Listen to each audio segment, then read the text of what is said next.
নমস্কার।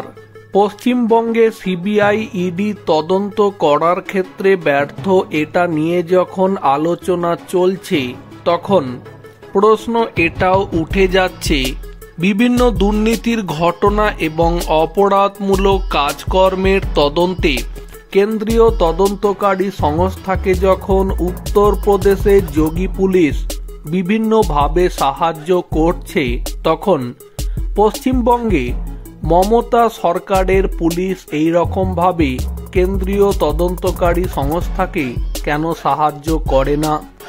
সন্ত্রাসবাদের সন্দেহে এক মৌলবীকে গ্রেপ্তার করতে উত্তরপ্রদেশের ঝাঁসিতে এনআইএ টিম পৌঁছালে ব্যাপক তোলপাড় শুরু হয়।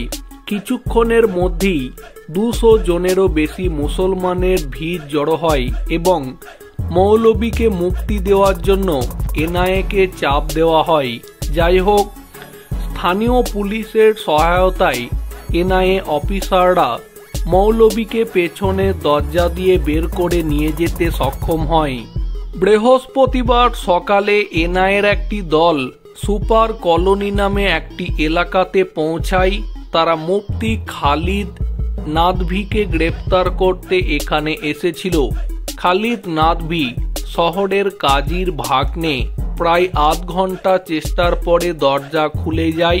এরপরে দলটি তার বাড়ি থেকে ইসলামিক সাহিত্য এবং তার কার্যক্রম সংক্রান্ত তথ্য জব্দ করে।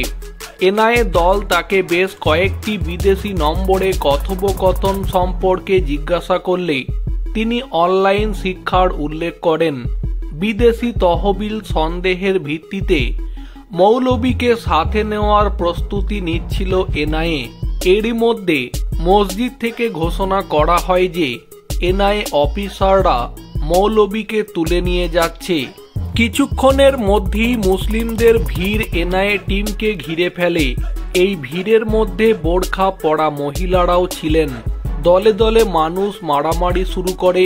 মৌলবীকে গ্রেপ্তার করে এখানে জিজ্ঞাসাবাদ না করার জন্য এনআইএর ওপর চাপ দেওয়া হয়েছিল। পরে মৌলবী খালিদকে এনআইএ দল থেকে জোর করে মুক্ত করা হয়। অন্যদিকে ঘটনাস্থলে পৌঁছেছে স্থানীয় পুলিশও। মুসলমানরাও পুলিশের বিরুদ্ধে প্রতিবাদ জানায় এবং মৌলবীকে এনআইএর কাছে হস্তান্তর করতে অস্বীকার করে। তবে পুলিশ কোনো মতে ওই মৌলবীকে মসজিদের পেছনের গেট থেকে বের করে নিয়ে যায়।